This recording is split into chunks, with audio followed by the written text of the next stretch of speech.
Hello, everybody, and welcome to another fantastic episode of the May Queens podcast. I'm your host, Mary Graves. And I'm Heather. And we are the May Queens. And it's just the two of us today. We're hoping to do more interviews in the future, but we just wanted to, shoot the shit and just talk about horror movies today. So for today, we are going to be talking about our top 3 favorite underrated movie gems. You may have heard of them, you may not have heard of them. And these are pretty much our recommendations for ones that you should definitely watch. But before we get into that, Heather, how has your week been going? It's been going all right. A little crazy. My phone's been messing up. Then we've had like short little power outages from like the heat and stuff. And I heard about that because you're in Texas and that's like all over the news right now. And shit, it's hotter in Arizona. Like, I don't know why we're making the news, but I'm just glad I'm here and not Arizona because it's like 111 or 100, no, like 115 or 16 there. God, I see. It gets into the 90s in Ohio and I can't take it. I cannot imagine living in Texas or Arizona where it gets up to 100 in June. Mm-mm. Mm-mm. And it's like, yeah, I definitely couldn't do Arizona, I'll tell you that. Because I'm like, it just, like the humidity makes you feel sticky, so I just hate it. Yeah, no, I can't. Well, no, I can't deal. I cannot deal with it. I could deal with winter weather, bundling up in a bunch of blankets, putting on sweaters, my favorite hoodie, cuddling a little closer with my dogs at night to keep warm. That's fine. But, you can only get so naked, and I can't really get naked in my house because I live with my dad. So that's not going to happen. And we don't have air conditioning in this house. I have a portable air conditioner I take out for my bedroom. So that's at least livable throughout the summer now. But I only started doing that the last couple of years. And I do it for the dogs too, because when I got Lincoln a few years ago, he's all fur. So I really feel bad for him in the summer. And then all the animals just kind of hibernate in my bedroom during the summer to keep cool. And then they snuggle with my dad in the winter to stay warm. So it's a balancing act, I guess. But I could never with the 100-degree weather. That just, fans only do so much. But the reason Texas is in the news though is not because of the heat, it's because of the way, the power outages, the energy grid that you guys are on that's separate from us, and the whole Ted Cruz going to Alaska thing was in the news. So that, I was not laughing at your pain over that, but I was laughing at that because we know he went for warmer weather in the winter and whatever. I don't want to talk politics, but that's still just not a shocker.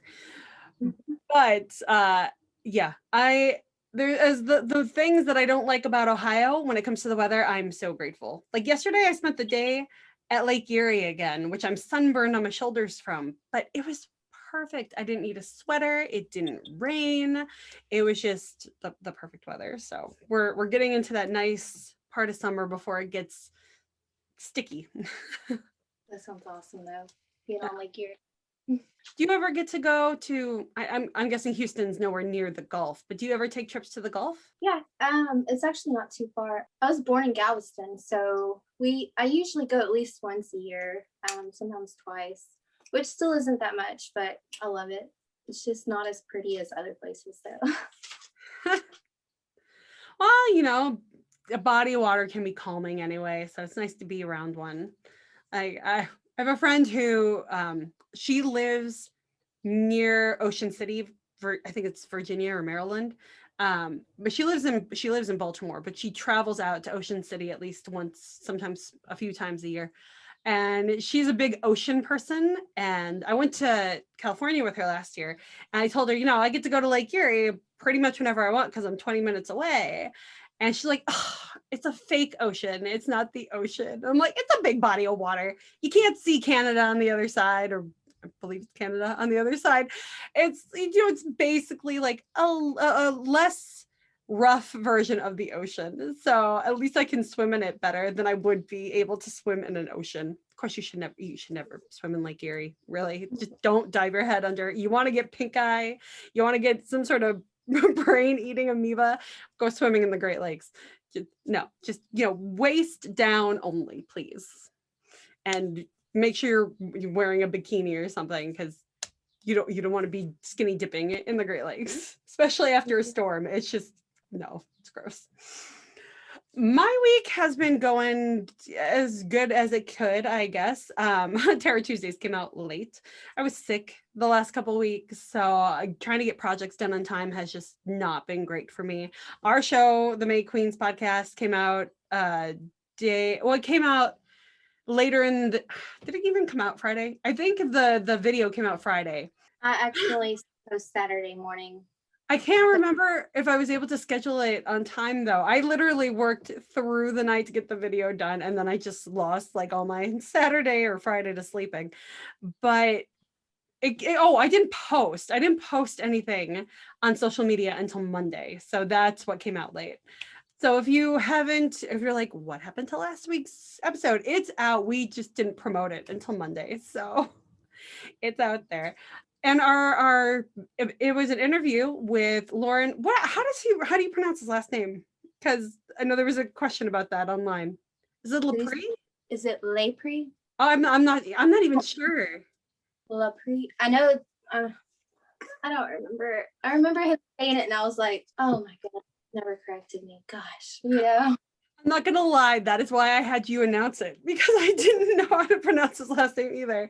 I'm like, he's not like, there's no YouTube video or Google thing that'll pop up when you're like, how to pronounce this name, like I did for one of the actors in one of the movies I'm going to talk about today.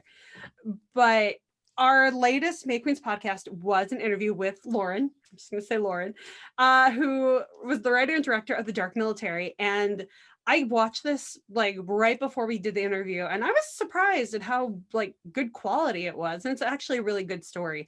And he's coming out with a sequel. So make sure, check out our podcast, check out his movies, and be prepared for the sequel, because it's supposed to be a sequel and then another sequel, but it's gonna, come out over the next few years or so.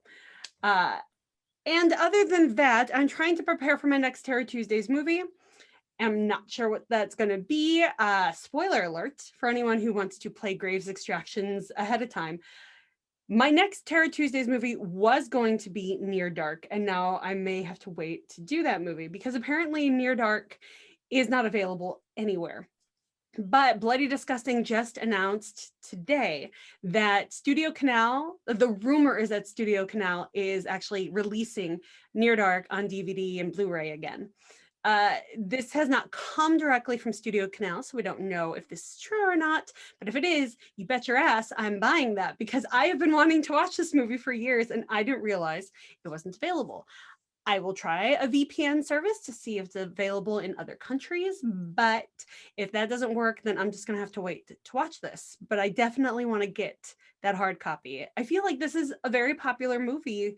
I mean, maybe it's one of the underrateds that I will eventually be talking about in a couple of years, but I feel like the actors that are in it are such high caliber, Bill Paxton and Lance Henriksen, that this movie should be much more available. And I'm really shocked it's not, especially with the popularity of vampire movies and how like this is so different from your typical Dracula. And they call it a Western, a vampire Western.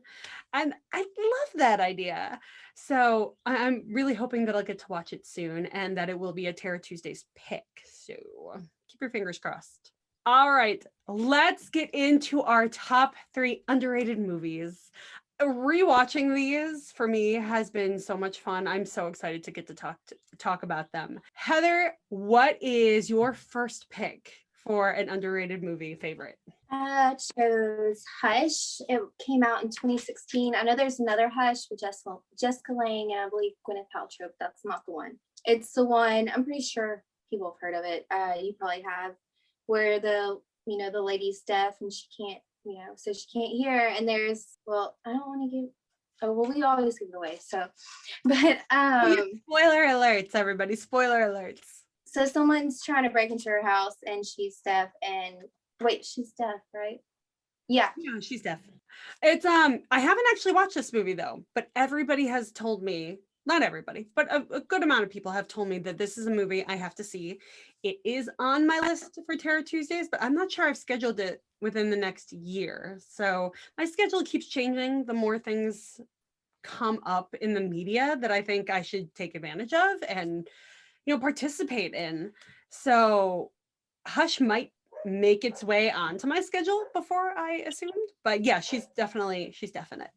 So it has Uncle Cooper in there from One Tree Hill. Oh my god, that's so funny. Cause Yeah. like it's been so long since I've seen all the episodes, but you can't forget Uncle Cooper because of the whole limo going over the bridge thing. That's like infamous. If you've ever watched the show, it's very infamous. Oh, and that made it extra hot. Sorry. But anyway, so it's a really great film. I don't really think I've heard anyone say that they didn't like it, but I just thought it was one that was, less common.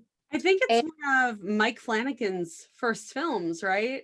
Mike Flanagan is the guy who did Ouija Origin of Evil and Oculus, and was responsible for The Haunting of Hill House on Netflix. And I believe his wife is the woman in Hush, the deaf woman, who plays Theo, who can't touch things because if she touches things, she's a psychic in The Haunting of Hill House. I think she actually appears in a lot of his movies. She's even the blonde who they're scamming at the very beginning of Ouija Origin of Evil, but she's wearing a blonde wig.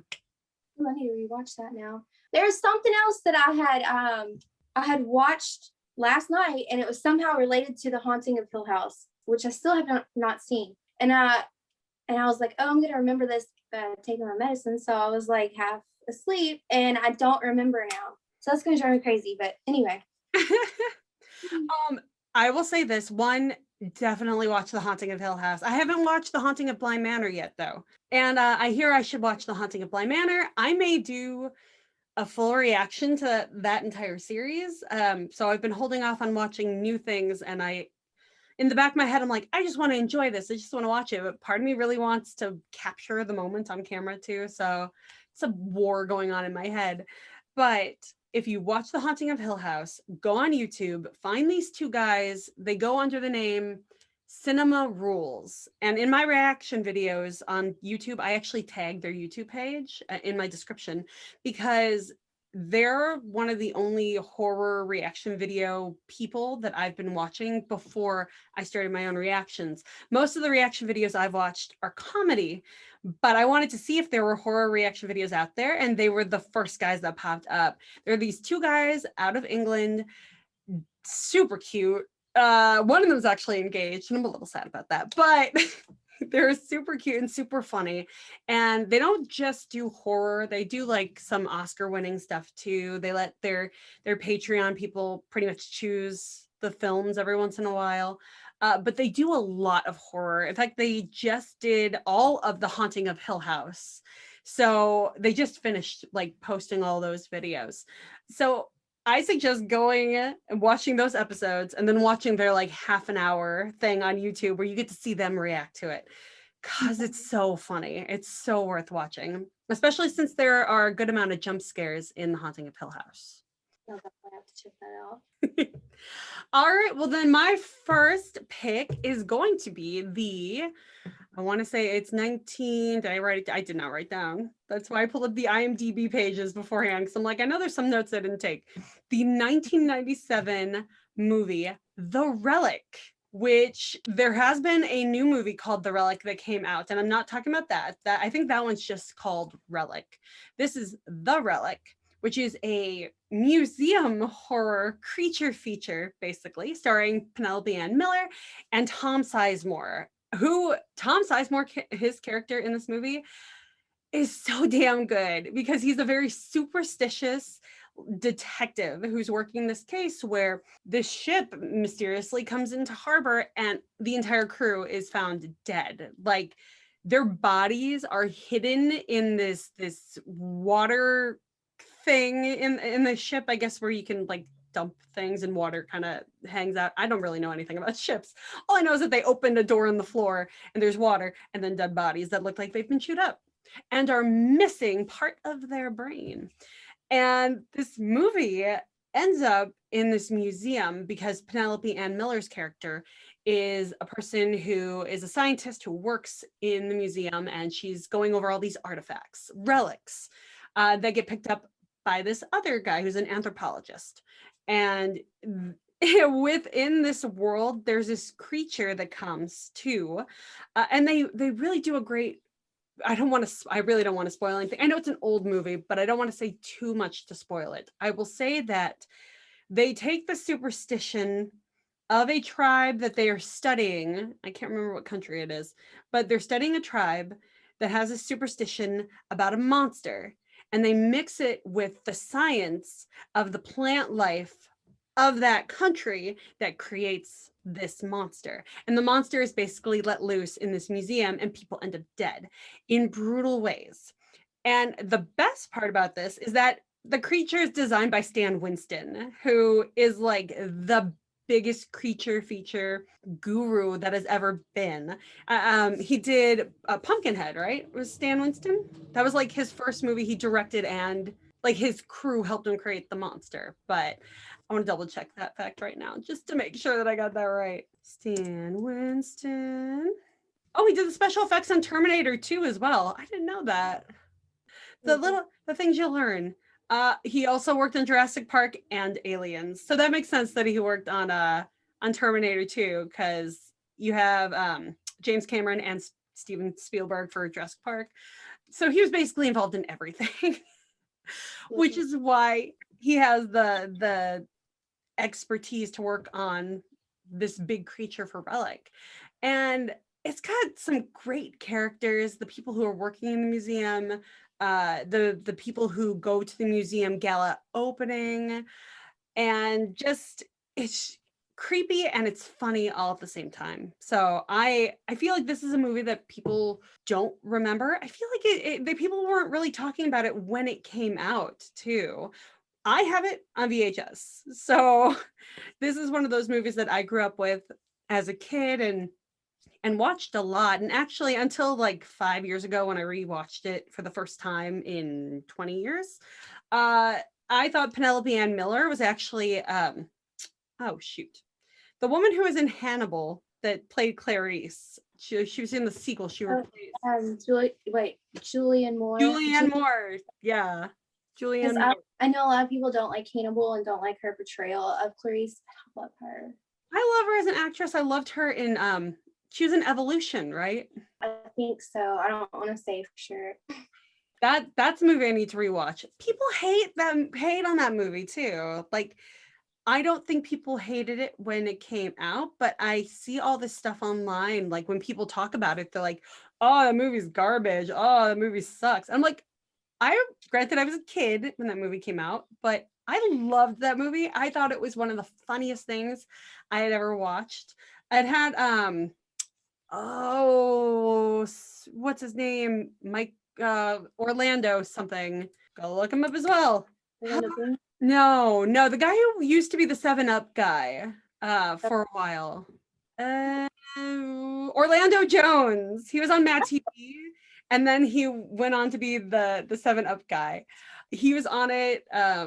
And I think David Duchovny was in this. Yeah, David Duchovny was the main guy in it too. And yeah, it is Julianne Moore. That was an Evolution. And that was just like, it's great because it's also a creature feature. So there's a little bit of a horror element in Evolution, but it's not a horror movie. It's definitely a straight up comedy about the potential end of the world. And it's just so good. It's so good. You should definitely watch it. If you haven't watched it, I highly recommend. But for my horror pick, Relic, it's a fantastic movie. If you ever wanted to be locked in a museum before, it scares you. You like the idea of the dark, scary, closed places, and it's almost like it's a haunted museum, but it's not. It's a creature feature. This movie is definitely up your alley, so go check it out. All right, Heather, what is your number 2? I think I'm gonna go with Don't Go in the House. It's from 1979. And I need to explain, like, first off, I've only seen this movie one time, which was last night. And a lot of my movies, I get interrupted. So, like, unless I've seen him multiple times, or I don't always know. Like I'm aggravated because I can't remember the name of the guy who's in here, and I'm like, then I remember he reminded me of someone, but I don't even know who he reminds me of. But I'm looking it up. I got to not take my trazodone when I watch movies. Okay, Don't Go in the House, 1979.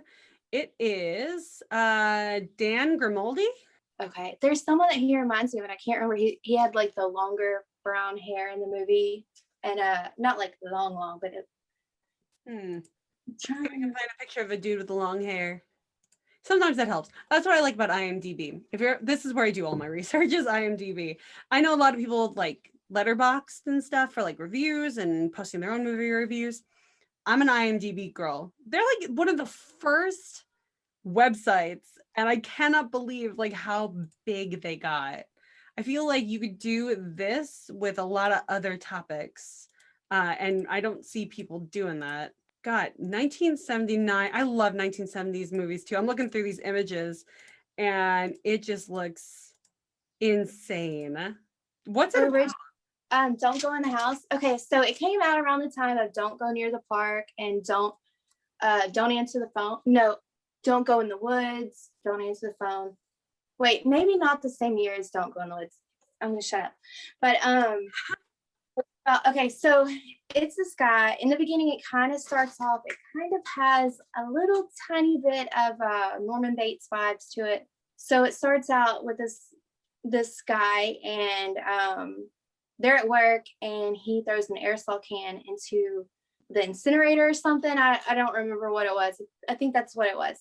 And so, or a furnace. And so he throws it into there, there's an explosion, and one of his employees that he works with, or colleagues, catches on fire. And he just kind of stands there, not the guy on fire, but the main guy. He just stands there and like watches. And then they end up having a flashback to where he's a child, and his mom is telling him that he's evil and burning his hands like over a gas burner on the stove.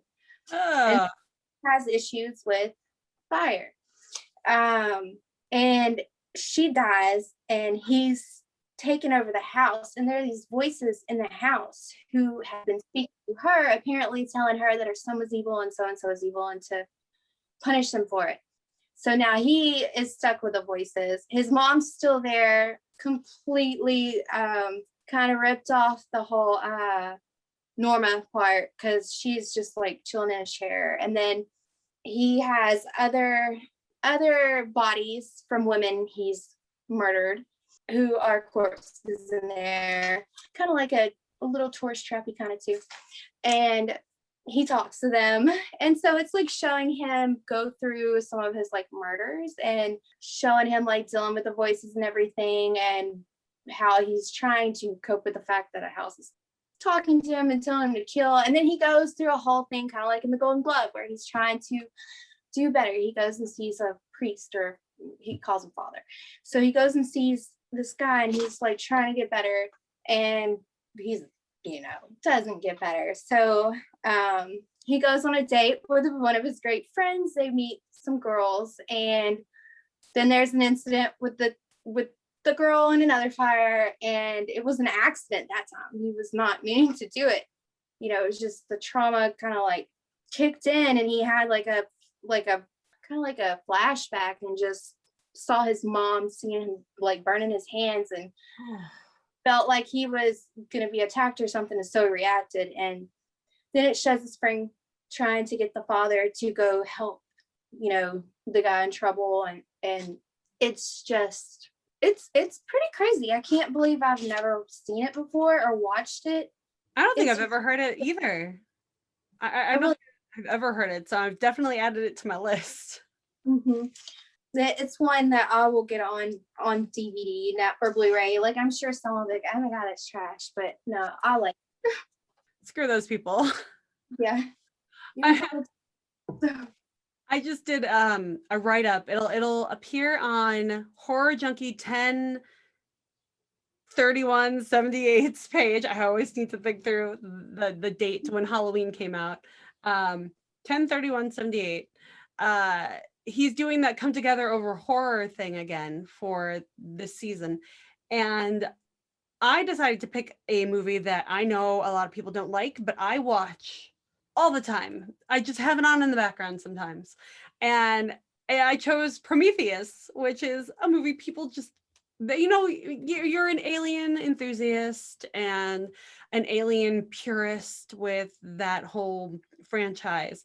And Prometheus was supposed to be the movie that bridged the gap between like that ship that they found and the Nostromo finding it, and it didn't. And like a couple other things on top of that, people hate this movie.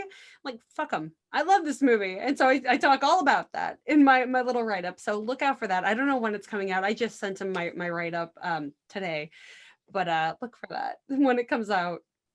But so screw it if people don't like it. This sounds like a fascinating movie. 1970s horror. I just, and looking through the images, it looks like it's a fascinating movie.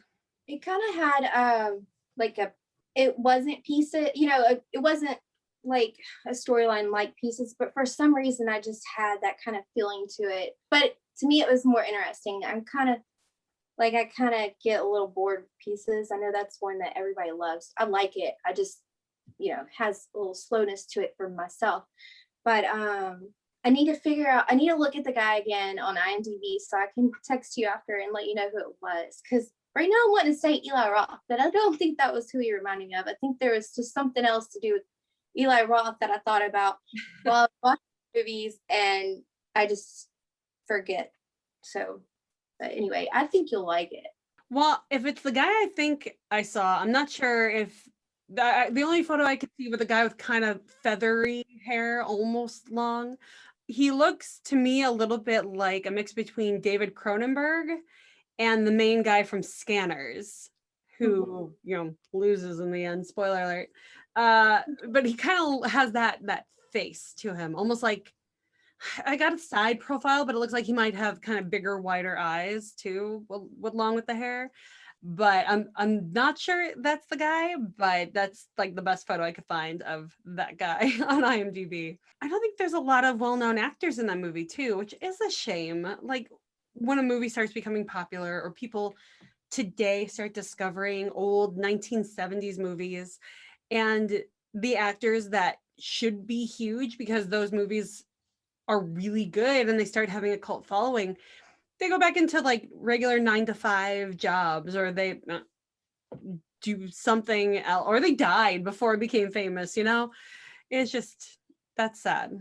So I did want to say one last thing. There something about the guy, I don't know what it was, even because I was on medicine, but there was something attractive about him to me. I don't remember, I think I remember him being like, oh, he's kind of cute, but then his something about his charm made him more attractive. And then at the same time, I'm like, you idiot, like you're not supposed to like the bad guy. I just want to throw that out there because that's why it was so interesting to me. But that's why bad guys get away with so much, because they have that charm.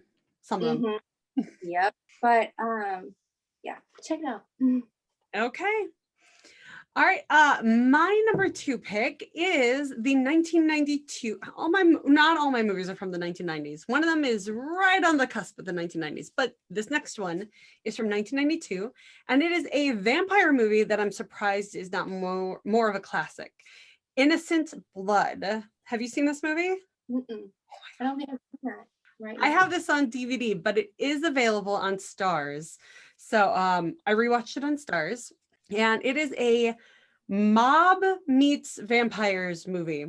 And I had to write down a list of all the actors in it because it's first of all, it's directed by John Landis, who I know we've talked about on the show before because of the Twilight Zone movie, but everybody knows him from like American Werewolf in London and like a zillion different horror movies and comedy movies. I think he did the Blues Brothers movie and Animal House and all of that. He's just a ridiculously great director, whatever you think about him because of the Twilight Zone movie and if you think he's responsible or whatever, but he's still incredibly talented and fun to watch on documentaries. I always enjoy seeing him pop up to talk about his expertise in the genre. But he directed this movie, which I didn't know until I rewatched it as an adult. And actually watching this for this show was the first time I've watched it since probably the mid 90s. So, yeah, and I watched this when it was fairly new. I don't think I went to the theaters to see this one when I was a kid, but I do remember my mom taping it off of cable. So probably watched it 1993-ish, which would have made me 8 years old, probably around that age. And this is definitely a movie. If you like your nudity, there's a good amount of nudity in this movie. If you like your blood, there's a good amount of blood in this movie. It is a great vampire movie, and it kind of bends some of the traditional vampire rules. First of all, I don't think you actually ever get to see fangs, but you do get this really great glowing eye effect on the vampires, which I'm not sure if it's contacts or some sort of computer thing they could do starting in the 90s, where the vampires have this like ridiculously red, like all red, not just the color of your eyes, the irises, but like the whole eye goes red. And the main character, who is played by, I wrote her name down somewhere, Anna Paraloud, who is not, or Anne Paraloud, not Anna. I don't think she's done anything in America, but she seems to be, other than this, but she seems to be really big in France. And she has a French accent throughout the entire movie too. But her eyes, you get to see them switch to like green and purple, depending on how like she gets really, there's a great sex scene in it with her and Anthony LaPaglia, which I had to look up how to say his last name because I've read it a million times and I never knew how to say it. It's Anthony LaPaglia. I think he's from Without a Trace, is the TV show that really made him like out there. But I love Anthony for his role in Annabelle Creation, because he's the dad who owns the farm that the orphanage people end up staying at. And I completely forgot that that's what I remembered him from until I looked it up. And like, that's why I think that he's a hot dad. Betty, the Earth Girl, our Daddy Saturday lady, or it's Daddy every day now. She does Daddies every day. Anthony LaPaglia, in Innocent Blood, especially, you get to see his butt a little bit in that movie too. And there's a whole strip club scene, so there's tons of boobs for people. But it's this great movie where there's Anthony LaPaglia as an undercover cop, which that's revealed really early, so that's not really a spoiler. But he's trying to infiltrate the mob for his police department. And you have Angela Bassett show up a couple times as the district attorney for the state. And while he's undercover in the mob, a couple of mobsters start suddenly dying. And he finds out that it's because a vampire, who is very picky with both her lovers and her food, is picking them off one by one because she doesn't want to kill good guys. And she's like, oh, this guy's scum, I'm gonna go eat him. And then it turns out it's the mob. But then she gets messy when she tries to eat Robert Loggia, which this might be the only movie I've ever seen that has Robert Loggia in it. But this is what I remember him from every time I hear his name, because he's so good playing a head mobster guy who turns into a vampire because she doesn't finish the job when she's eating him. And then, hijinks ensue. More vampires get made. And it's a lot of comedy and there's romance, but there's also great horror elements and horror cameos that, watching this as an adult, I didn't notice until like now. And I had to write these down too so I could remember as many of them as possible. First of all, Tom Savini shows up as a photographer for the news. I know he's and this is like prime Tom Savini. He's got the great hair and the facial hair is on point, and he's just beautiful 90s Tom Savini. But he's a photographer, which is hilarious because he actually was a photographer before he got into horror movies. He always talks about how his effects, he can make them so much more real looking because he was a photographer in Vietnam, photographing stuff for the news and for possibly for records and stuff. He would be seeing these dead bodies and photographing them for whatever sources he was photographing them for. That was his job in the military. But he got to play a news photographer. in this movie, and you see him just a couple of times, but as soon as his face showed up, I'm like, that's Tom Savini. And I thought that was amazing. That's when I realized that there were going to be more cameos because it's a John Landis film. And I saw Sam Raimi, whose face I also recognized first, and then had to look up, who just plays a guy that works in a butchery. Dario Argento is in this movie too. And he has just one line. That's ridiculous. He just has one line where he's talking to a man who got bitten and was dying. He's like a hospital, not a hospital, an ambulance first responder guy. So he's carrying this body onto the ambulance, and he's like, "It's gonna be okay." And it's so light, and you can barely hear it, but you could tell there's a little bit of that Italian accent there. And it's Dario Argento. I think they put a wig on him so he had more hair, but I'm like, yeah, that's him. On top of that, you have, oh, I always feel like I'm pronouncing her name wrong when I see it, Linnea Quigley. She shows up, as well as her husband, which I think she was still married to at the time, Steve Johnson, who was the special effects guy on movies that he worked with her on. In fact, I think from the story I can remember from In Search of Darkness, I think part 2, he did the cast of her breasts for Night of the Demons, where they do the lipstick and the boob thing, so they had to do the prosthetic. And I think that's when she had a crush on him, he had a crush on her, and they did eventually get married. They're divorced now, but I think they're still like good. They're still friends. I don't know that for sure, but I haven't heard anything that they're like, oh, we hate each other. I think it was amicable, but I know nothing about the history, and I haven't looked it up because that's none of my business. I just like the actors and the actresses and the people behind the scenes. But she's in this as a nurse, and he's in it as an orderly, taking care of a guy who is falling apart because he's exposed to sunlight and he's becoming a vampire. Just freaking fantastic scenes in this. Marshall Bell, who is from Nightmare on Elm Street 2, he's the gym coach who's also like sexually harassing the male students and shows up at the leather bar. He's the guy who gets the towels snapped on his ass before he dies. He's in this as a guy going by the name Marsh.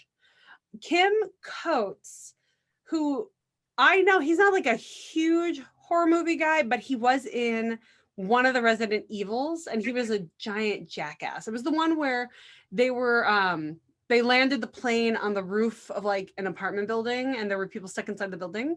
And he was like the biggest dick in that movie. But I know he's also in Sons of Anarchy, which I haven't seen, but I've already had really spoiled for me. But I know he's one of the main characters in that. Frank Oz plays a bit part, and he's the guy who like did all the puppeteering for The Muppet Show, for Sesame Street, for Labyrinth. And then just non-horror people that are in this movie, you've got Chaz Palminteri, because it's a mob movie, so you need all the Italian guys. Okay, this guy's not Italian, but you got Luis Guzman, who is just hilarious. He plays one of the cops. He's not one of the mobsters. And you got a huge cast, a lot of cameos. It's very well written. The vampire stuff is so fantastic. The special effects when vampires get hit by sunlight, it's like they turn into lava, like molten rock.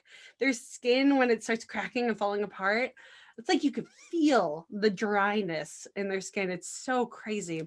And it's a great story on top. It's a great love story on top of it, while also having this horror element because it's a vampire movie and being a comedy because it's just so funny. So I'm surprised I don't hear people talking about this movie to this day. Like, I can't even remember.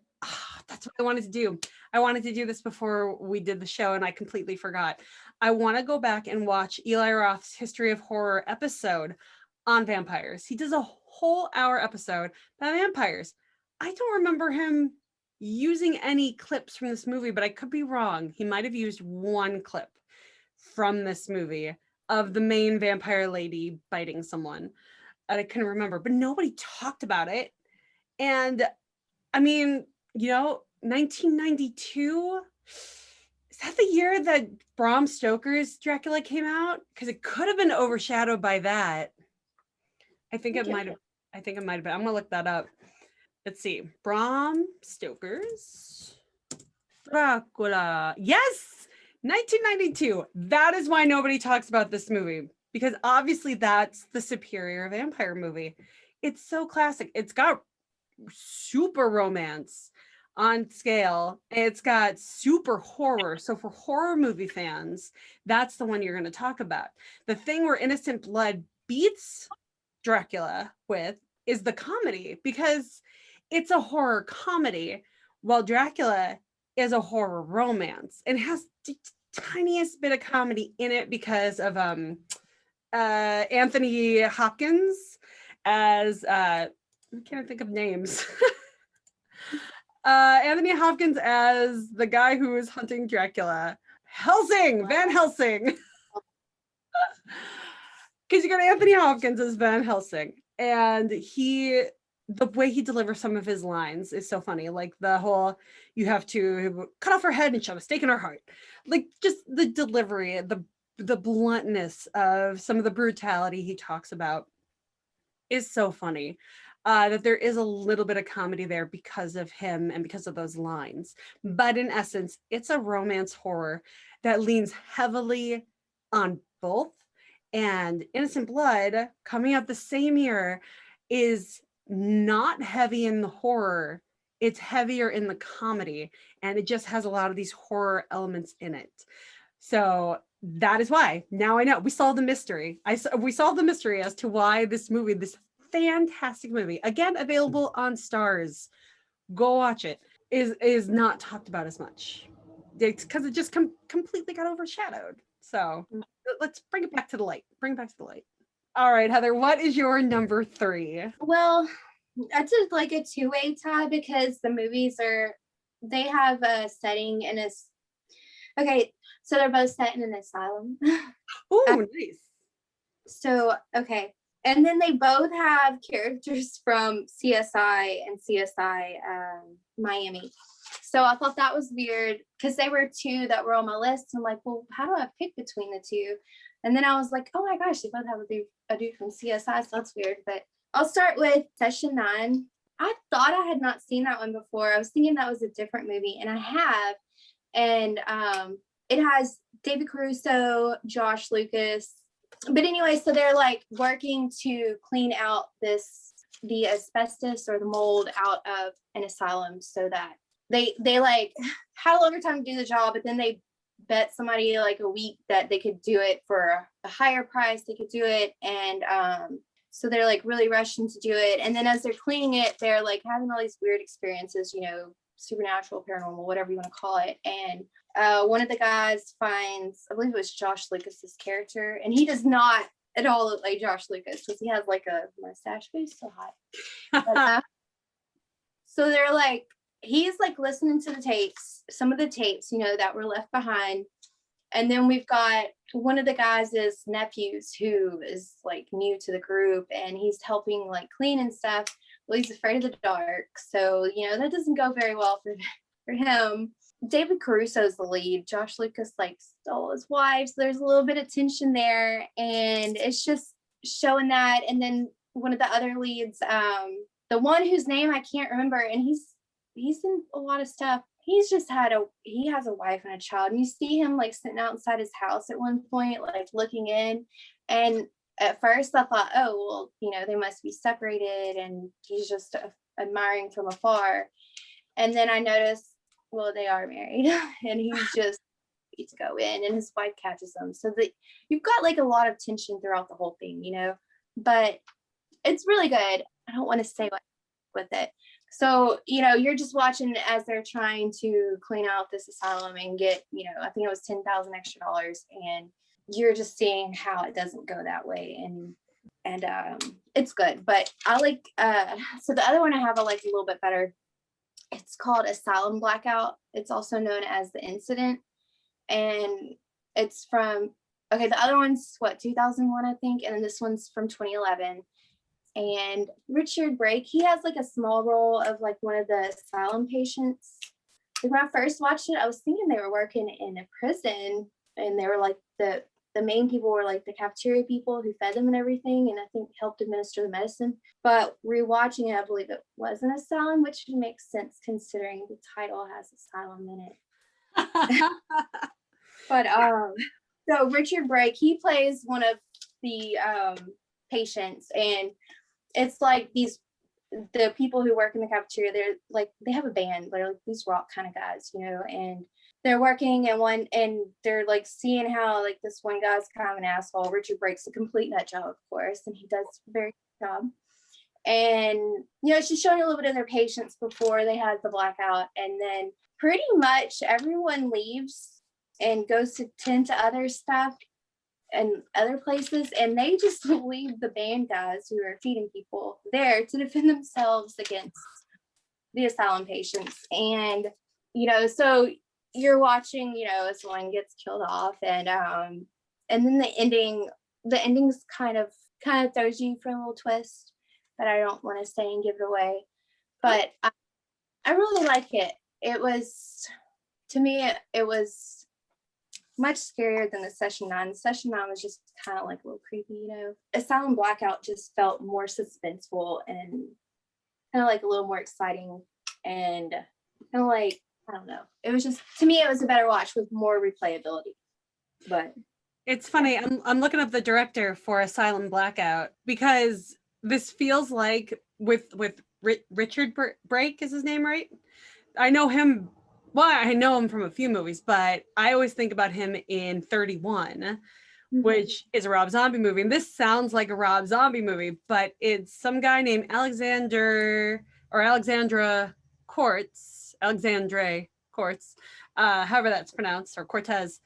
And I believe it's a he, did all of these YouTube music videos. That's what he's got on IMDb. I think there's a couple of non-music video things here, but nothing huge.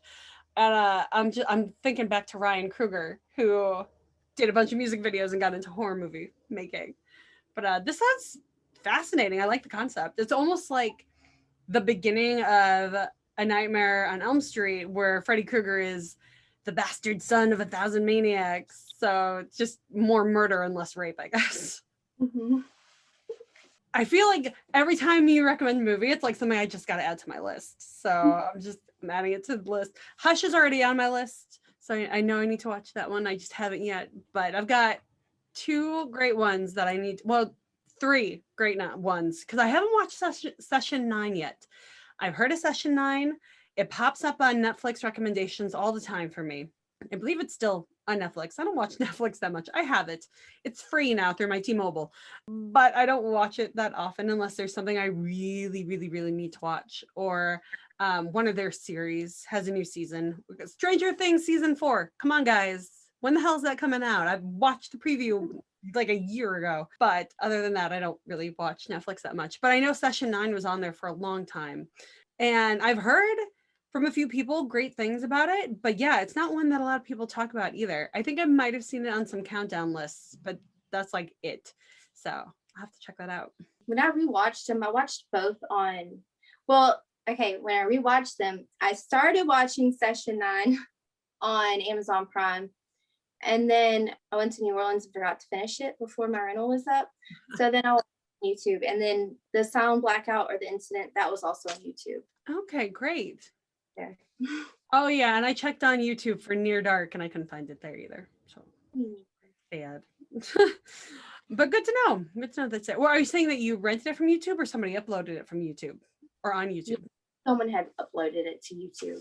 I love that. I mean, I'm sure the movie makers don't love that so much, but I love that, you know, if you can't get it on a streaming service, that somebody somewhere uploads these things, and you know, they can't make money off of it probably, but it's not like they necessarily have to take it down right away. They might get like a copyright strike or something, and it'll still last for a good year before they have to get rid of it. But how are they supposed to expect us to cherish these movies if they're not going to make them available anywhere? Like Joe Bob on the last drive-in last Friday did this whole big speech So it was last week, right? It was the VHS. No, last week was the Day of the Beast Evil Speak one, right? That was the one with Clint Howard. Yeah, so it was the week before that then, which, by the way, Evil Speak and Day of the Beast, fantastic movies. The if you're not watching Joe Bob, you could still find those without watching Joe Bob on Shudder. But it's a lot of fun to watch the commentary in between clips of the movies. But Evil Speak, other than the little dog dying, which they didn't show the dead bodies, I believe, unless I looked away from the screen. So it's horrible, but it's not horrifying at least. But Evil Speak and Day of the Beast are two fantastic movies. Go watch those. But it was the week before was the VHS night.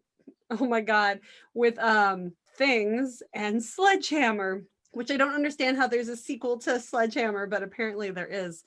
I was awake, but I definitely blacked out at some point during both of those movies. So I've like no recollection of things that happened because my brain just turned off. They were so bad. But Joe Bob went on this whole speech at the end where he's like, the reason we're showing these movies is because movies disappear. If we don't show them, even if they're really bad, they can still be fun to watch with other people and, drink and make fun of. There's somebody's art that they love, they created it, and art is for somebody out there in the world. And if we just completely stop showing these movies anywhere, they are just going to disappear. It's somebody's hard work that goes away. That's somebody who loved this for some reason. They don't have that anymore in their lives. So that's why they do the VHS night, which I've only started watching Joe Bob over this season and a couple of specials from the last year. And I do plan on going back and watching what's available on Shudder for the previous seasons, especially since this week is the last one. This will be coming out tomorrow. I'll be editing tonight. And so the day this episode comes out, is going to also be the last episode of the season for Joe Bob. So go watch that tonight too. But he is talking about, we got to save these films. We got to make sure that they still exist, even when these actors die, when these directors die, when the people who own the rights die, and the rights get passed on to whoever. We got to make sure that they're out there. And that's the thing with Near Dark. Like, this movie that I have only seen clips of and am stunned by how greatly gory and fun it looks. This movie isn't anywhere and it could die. The people who own the DVDs and the Blu-rays, those are going to get tossed in the trash, maybe passed down to relatives. And people are just going to forget about it. This Bill Paxton's already gone. Lance Henriksen will hopefully be alive for a very long time. I love that man. Mm-hmm. But those are A-list actors, and this work that they were both in could just disappear. That's so upsetting. As somebody who may want to make movies one day myself, I want my work to always be out there for people, and I love that Darcy the Mail Girl and Joe are working. Like, I guess Darcy does, Diana Prince it does a lot of the footwork to talking to the studios, talking to the copyright people to see what they can get on Shudder to begin with, because a lot of times things don't end up on Shudder until after Joe Bob has them on his show, like Spookies, which was a movie I loved since a kid, but I thought was gone to the world until I found it on YouTube. And now I tried to get it off of Amazon and missed it. That's awesome. They had already sold out. I actually ordered this when they said that they were out of them, but they would get more. And it took a couple weeks to arrive. But I think you can still get this Blu-ray on Amazon because I just got it a couple of days ago. Oh, then they restocked it. Oh, well, that's good to know. I'm glad you got it because I know you really, really loved it. So, hey. Yeah. It's, I'm not sure it's the first horror movie I ever watched, but it's probably the horror movie I watched the most as a kid. And it's just, I don't care how crazy ridiculous the storyline is. I think horror, it's got so many horror elements in it that it's amazing. And when I found out that Joe Bob was bringing it to Shudder, I couldn't have been like more overjoyed. When he announced that they were showing it, I literally just let out a big squeal just sitting on my couch over there. I'm like, yay! And I have two friends, twin sisters, who have slept over my house a lot when we were kids because they lived on the same street as me for a while. And I messaged them like immediately as soon as I got the Blu-ray in my house. I'm like, look what I got, guys. Gotta come back from Tennessee. They moved to Tennessee. And we're gonna have a sleepover and watch this movie. Though I do plan on visiting them in Tennessee. Maybe I'll bring the movie with me. But they have kids. I don't know if they show their kids horror movies. You should show your kids horror movies. But it it makes me really sad that movies can just disappear like that. I know they're trying harder to archive things, to update old real archives and to try to preserve what they can. I think movies that came out as our teenage years and older might be easily preserved now compared to movies when we were kids and before our lifetime. But that's because the technology has been better since those ages. But it is really sad to think that these movies could disappear. Which brings me to my number one, which is, it's really funny because I wrote this on the schedule too, like months ago. And then Joe Bob has his VHS night. I'm like, this is perfect timing. This is perfect timing. Fate. I'm telling you, fate is, and destiny, whatever you want to believe about it. It's in this podcast, man. It's in this podcast. My number one is another one I have on VHS that they did talk a little bit about in Search of Darkness Part 2, because they did Robert Englund on Robert Englund, and this is a Robert Englund movie, but you can't stream it anywhere. You can't even rent it or buy it anywhere. And if Joe Bob and Darcy ever listen to this, I think this is one you should get for Shudder because it needs to be somewhere. And that is the 1989 The Phantom of the Opera, starring Robert Englund. I feel glee just thinking about this movie. One, it's where my crush on Robert Englund kind of started because he wasn't Freddy in the Freddy makeup. And yes, he still has a hideous face because he plays the Phantom, but it's usually masked with some sort of like wax that he uses to cover up his face instead of one of those half masks like in the original Phantom of the Opera movies and the musical. But it is your horror Phantom of the Opera. And there is a good amount of gore compared to, the actual Phantom of the Opera, the musical, and the original story, there are people being murdered, there's deaths and stuff, but you get like a beheading and you get to see the head, and it's 80s horror effects with the Phantom of the Opera story. And on top of that, you've got this almost time travel thing about it. It's almost like, oh my God, because Bram Stoker's Dracula came out. I don't know why my dogs are going nuts. Bram Stoker's Dracula came out in 1992, and this came out in 1989. And there's a little bit of that element that Dracula could have borrowed from this Phantom because it's bookended in present time New York City, present time 1989 New York City. And you have this character, Christine, played by Jill Skolin, who you know from the very first Stepfather movie. She was the daughter or stepdaughter in the movie, and who kind of disappeared too as an actress. I don't understand why. I loved her in her horror movies, and I'm really hoping that she'll make a reappearance at some point because she was just fantastic in those movies. And the remake of The Stepfather cannot hold a candle to her stepfather at all. Absolutely fantastic. But Jill Skolin plays Christine Day, or Die. I think it's Christine Day is how you pronounce it, maybe? I don't know, I've heard both ways.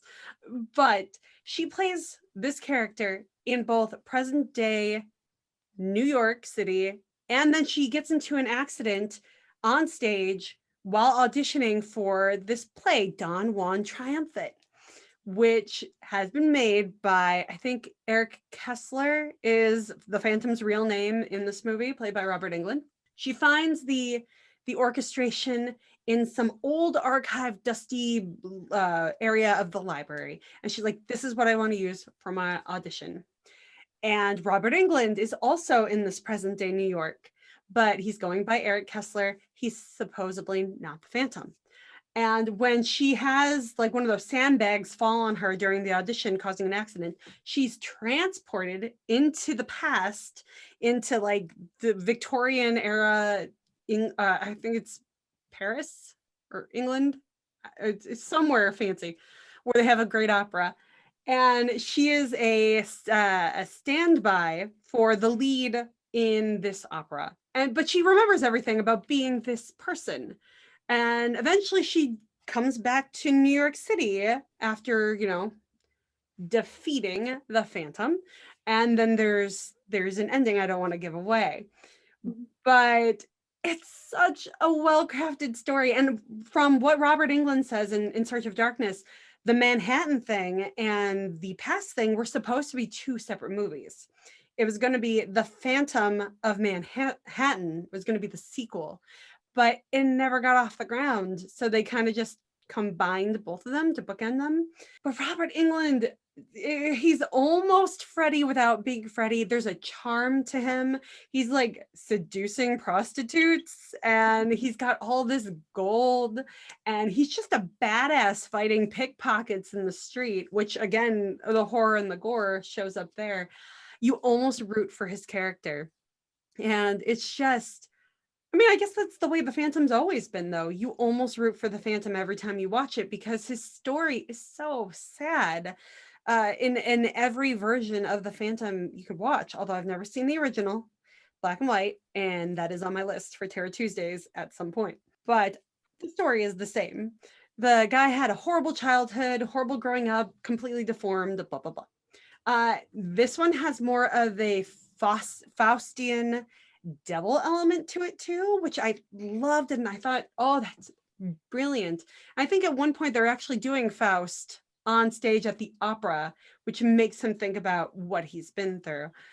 It's just so well connected. And you've got Bill Nighy, who is another fantastic actor in this movie. And the singing is great. I know Jill Scollin, or Sholin, I think it's Scollin. She doesn't actually do any of the singing herself, which I was a little sad about. But she does have somebody singing for her, and that person's name is somewhere on IMDb. I don't know if the person she's the understudy for is also not singing. I don't know who this woman is either. Stephanie Lawrence. I haven't seen her in anything else. She doesn't even have a photo on IMDb, but she's fantastic. She's wicked and stunning all at the same time. And it's just such a fun 80s horror watch. And there's another element of romance in it. Do all my movies today have romance in it? What's my first one? My first one was Relic. No, there's no romance in the Relic. I mean, there's like, you think maybe the detective and the museum woman, there's a little flirting there, but not really. I think they're just happy they both, are fighting this thing together. But of course, Innocent Blood, lots of romance. Phantom of the Opera, lots of romance, but way more horror. But the romance is where the horror comes in, because it's like you want her to defeat this guy, but she's also really drawn to him because of his talent and his genius as a musician, as a writer, who hasn't fallen for a guy in a band, right? Mm-hmm. So it's another one of those movies that I haven't heard a lot of people talk about. This, like watching In Search of Darkness, hearing Robert Englund talk about it just briefly, it wasn't even one of their separate movies. And I tweeted them, because that's what I do. I tweet that in part 3, when they're doing part 3, they should try to have a bigger section on this movie, like they do all the individual movies for every year. Maybe even try to find Jill Scollin and get her to talk about being on this movie. And well, I think they talked about The Stepfather already in one of the In Search of Darkness documentaries. Was it in part 2? I think it was part 1, and it was the second Stepfather. No, it was part two because wasn't Caroline Williams in part two? Yes, yes. Yeah, because she was talking about how the guy who was in the Texas Chainsaw Massacre 2 with her, I can't remember the guy's name, who was the bad guy in Speed. Oh, okay, not Bill Moseley. Dennis something. Dennis Hopper? Yeah. Dennis Hopper. Because she was talking about how when she acted with him, it was like an acting class. Like, this is where your light is. This is your best side of your face. I don't know what the best side of my face is. You'll see me turn my face every once in a while. And I every time I edit these, I'm like, don't turn your face that way. But then I do the opposite for the next one. I'm like, you shouldn't turn your face that way. I should just be straight on. I think this is my best face. Everything else is horrible. But yeah, she did talk about her death in Stepfather 2. And I think they do talk about Stepfather 1 though in the first Search of Darkness. I've watched these so many times I can't even remember. But I've only seen the first little bit of part two. That's why you asked me if I had seen it, and I had already seen part two, but I'm like, I haven't seen it because I only got to watch like 20 to 30 minutes. So oh yeah, there's a lot more to watch. 4 hours. But she does touch on Stepfather 2. But if they did talk about Stepfather 1, I feel like they missed an opportunity to get Jill in for talking about that one, because that was the one Jill was in.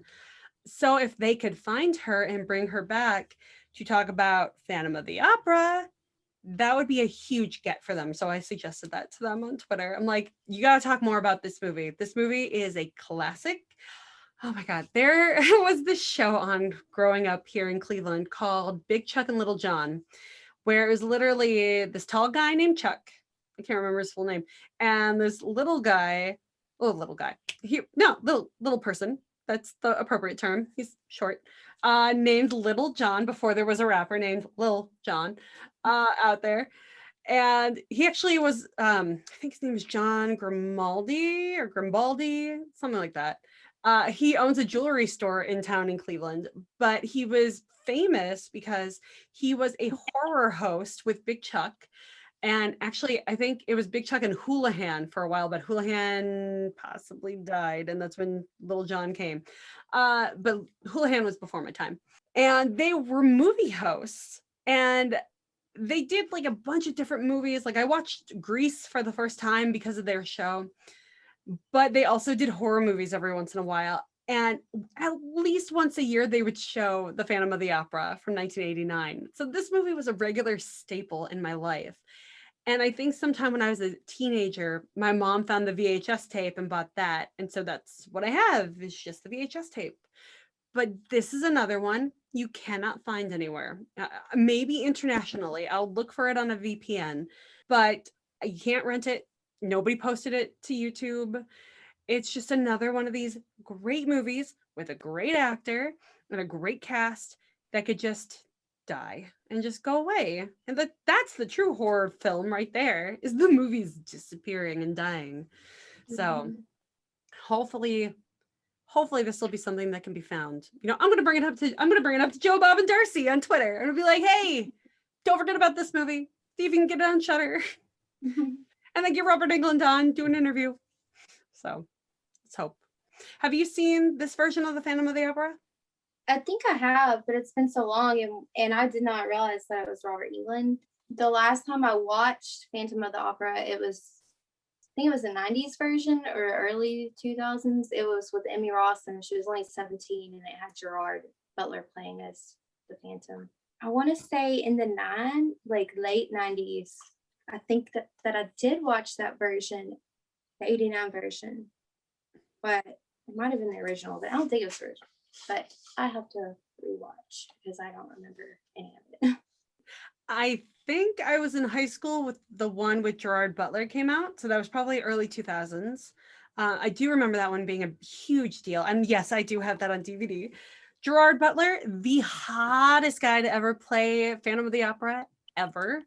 So I immediately crushed on him, but also Patrick Wilson's debut into the movies, the guy who eventually became the Conjuring and Insidious man, the horror movie maestro of our time now as adults.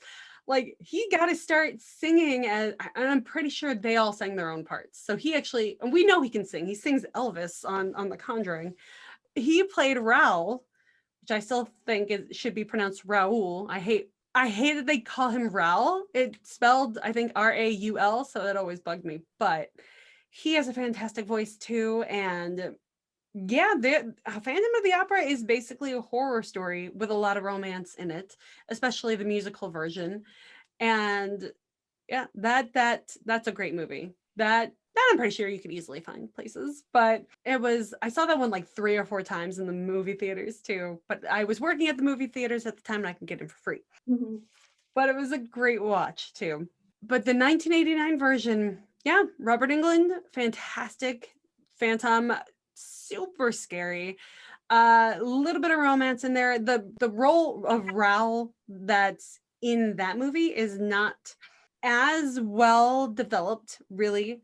It's mostly about Christine and the Phantom, but and of course Christine's enemies within the opera because she's so good and everybody's so afraid of her, outshining their diva. It's not a musical. There is singing in it, but it's not a musical. It is definitely straight up 80s horror.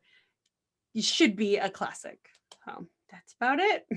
All right, Heather, what is coming up for you this week? Just working on, I need to set up our interview with the people that I've mentioned before. Yes. Cool. So there's that. And then there's something else I don't want to say it. I'll tell you who afterward, but there's someone that I want to interview. Like it would be like a dream interview to me, but like to me, he's a horror legend, but he's not into horror movie. He's not like in the business, like it was one of those based on a true movie kind of franchises that people would know his name from. And got me on pins and needles. but it's not something that it's how a lot of stuff people that is true is based on somebody getting murdered. Okay, so it's like there are family members who have been who are not there, and he has done a documentary before. Well, I just gave away this guy, so I like really want to ask him to do it, and he follows me. I'm afraid that if I ask him and it offends him, that he'll be like, fuck this bitch, and like block me, and then I'll be like, because I like got his own life now. Like he does stuff, I won't say what, and so like you could tell he's happy, so you don't want to like ask and bring that back up, but then it's like, why do I want to? All right, yes, definitely stay on after I stop recording so we can because I want to know who this person is. So but okay, cool, yay, future interviews in the making, so excited about that. For me, other than Terror Tuesdays, I don't see a lot happening that I will be putting out there over the next week. And because of my Near Dark experience, I'm not 100% sure what the next movie is going to be. I think I'm going to try. I'm at the point where everything I filmed to be ahead of schedule, I'm no longer ahead of schedule because I got sick. So I haven't done a lot of filming. But I did my makeup up a little bit extra today. I even put on fake lashes. So I think I'm going to do some filming tonight and maybe over the next couple nights and then just edit. But yeah, so I have an idea of what the next few movies are going to be. And if Near Dark ends up being one of them by chance, yay. But I don't know if it's going to be. If you haven't seen it already, this last week I watched Them, again pre-recorded, but I did a reaction to the movie Them, the giant ant movie from the 1950s, and that was a pretty good movie. Yeah, I watched the 1930s Black Cat, and that was okay. I mean, it's got Bela Lugosi and Boris Karloff in it, so big names. But I think in terms of movie making quality, the 50s is more of the type of movies I like in older movies. I know the 70s, I feel myself drawn to 1970s films and then movies of my childhood. Like this is the third or fourth time I've pulled a movie from 1992. We talked about I can't remember what the show was. I know there was the Valentine's Day episode that had a couple movies from 1992 on it. And I think maybe the Kevin Bacon episode, we had Flatliners, I think might have been 1992 as well, but we were just ranking all of his movies. We weren't pulling our favorite movies. But I think Flatliners for both of us was pretty high up there. I think that was your number one, and I think it was my number two. But I feel like I pull from movies from my childhood, and then I pull from movies from the 1970s a lot when I talk about my favorite horror films. And then there's movies from the last like 10 years that have been really fantastic, like the Ari Aster movies that we talked about. But I think in terms of like movies I could go back and watch and I might actually like and rewatch, 1950s is probably where it would start. Like 1930s, I think are one-time watches, and then I'm done. But I haven't watched the Universal monster films yet. Like I think The Black Cat had Universal behind it and had the monster movie stars, but I've never seen the original Dracula. I've never seen the original Frankenstein. These are all movies that are possibly up and coming in my Terror Tuesdays list. So I guess I'll know by the end of the next year whether or not I care for movies from the 1930s. So, and it's not about it being black and white films. I like black and white films. It's about like Diabolique, that French film. It was French that I did for Terror Tuesdays like 6 months ago. I'm almost positive, I'm gonna look it up right now, that is also a 1950s movie, and I actually really like that. And that was black and white with subtitles. Diabolique, 1955. Yeah, 1955 movies. Oh, do you have it? Yeah, I haven't watched yet. I found it on a Criterion edition. Yep. So I had to get it. Yeah, I really like that. There's something about I think women in movies at that point. I think that's the other thing. The 1930s movies, the woman in distress, damsel in distress thing. She could be smarter, she doesn't have to faint at everything. They did that a lot in the 1930s. And in the 50s, women were starting to like be in the workplace more. Maybe they were secretaries, but they still work. And they were, snappy comebacks against the men they were talking to. And even though they were still like objectified, whatever, we like to feel pretty sometimes. So it's okay for some of us. But there's still more of a power in women in those movies. The woman character in them, yes, she's outnumbered by the men, so it's not like there's equal casting in these movies either, but she is incredibly memorable. She sticks up for herself. There was only one thing I noted in my reaction where I'm like, she said that if he wasn't comfortable calling her doctor, that he could just call her by her first name. And I'm like, no, you're a doctor. You got the degree. He can call you doctor and suck it up because feminism. So that was the only note I had about that. But other than that, she was a pretty strong character who took the lead in trying to figure out how to destroy these giant ants. And I really like that.